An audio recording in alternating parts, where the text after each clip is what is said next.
In 1996, the hijacking of an Ethiopian Airlines 767 became the worst in history when it crashed into the sea off the Comoros Islands in the Indian Ocean. 127 people died. The pilot, Captain Leol Abate, was no stranger to hijacks.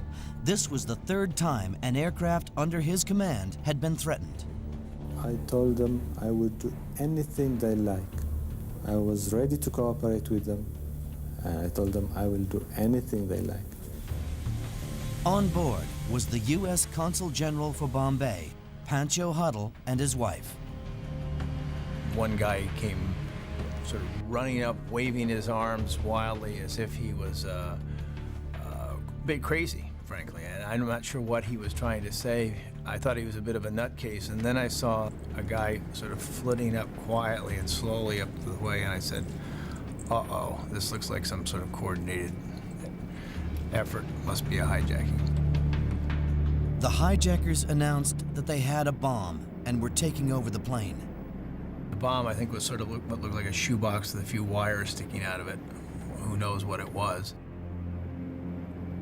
That's my recollection. Although hazy on this.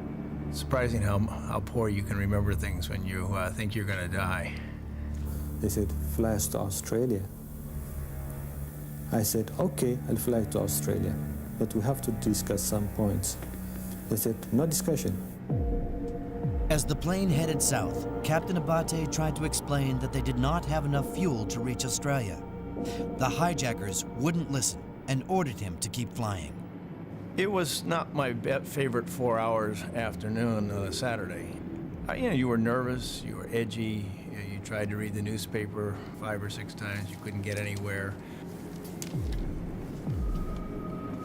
There was an eerie calm that as we flew further and further south, people wondering what's going on.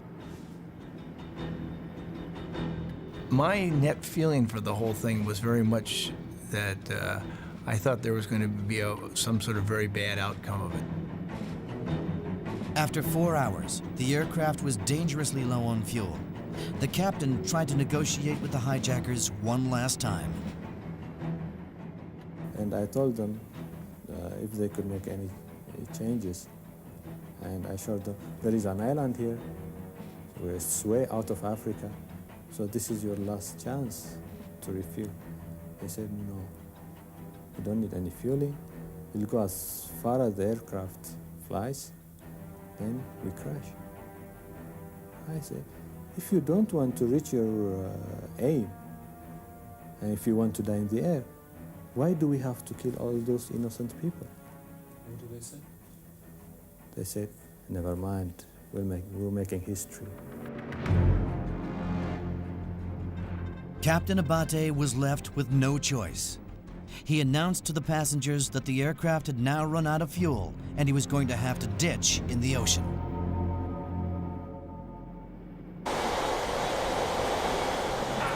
As the 767 lost height, Pancho Huddle and the rest of the passengers prepared for the worst. There was real panic, people crying, people, praying in the aisles and stuff. And I started to try to do the obligatory, oh dear, I love you, it's been a good ride, whatever, sort of stuff. And my wife, who's a tough customer, sort of waved that off and sort of, don't give me any of this nonsense.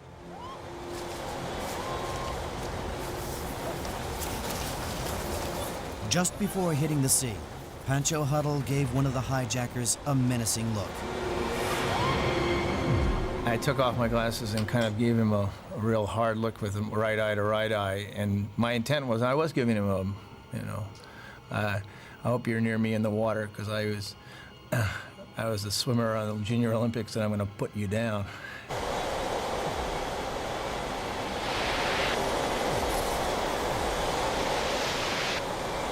The plane ditched.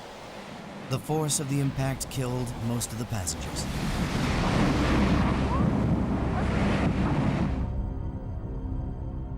The plane sort of hit the water, and it was very gentle, and I sort of breathed a sigh of relief. Whew.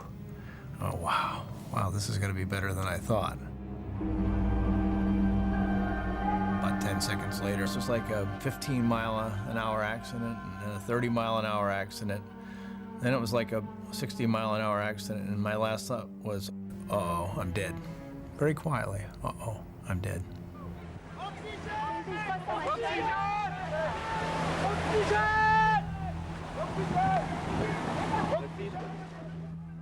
The next thing I knew, I woke up and I said, I'm alive, literally talking to myself. I'm alive. That was probably the most bizarre feelings I've ever had in my life. That 1 second after I sort of woke up in the water, or the next few seconds, you survived a major plane crash. You're incredibly lucky. Captain Abate had managed to guide the aircraft to within 200 feet of a beach resort. I think I went through the front windshield. Anyway, I just went out of the cockpit. It was a miracle. I was floating in the water, bobbing, just like a chipmunk in a lawn chair like this. I had no idea how I'd gotten there. I'm out there alone in the sea. There's some trash, coffee mate on the water. I'm bleeding badly in my hand and my foot. Almost instantly, I looked for my wife, and she had been sitting on my right, and she was gone. My heart sank. And then I looked quickly to my left, and she was there, also bobbing in the water, also with her seat. It's the same thing as mine exactly. And she had never blacked out. I said, "Are you okay?" And she said, "I'm okay."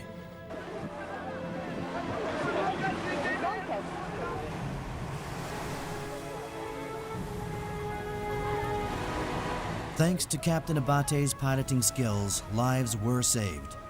But of the 176 on board, 127 people lost their lives. Everybody wants to focus on the survivors. It makes you feel good. But the reality is that most of the people died and they never had a chance. All three hijackers were among the dead. The hijackers were never on my mind after the plane hit the water. Frankly, I figured that the one that I knew was near us, that I had bad vibe, was not going to make it because he was standing up without his seatbelt on. They got what they deserved. I can't think of a better way to say it. They killed 127 people. Captain Abate later received one of the highest awards that can be given to civil pilots for bravery and exceptional piloting skills.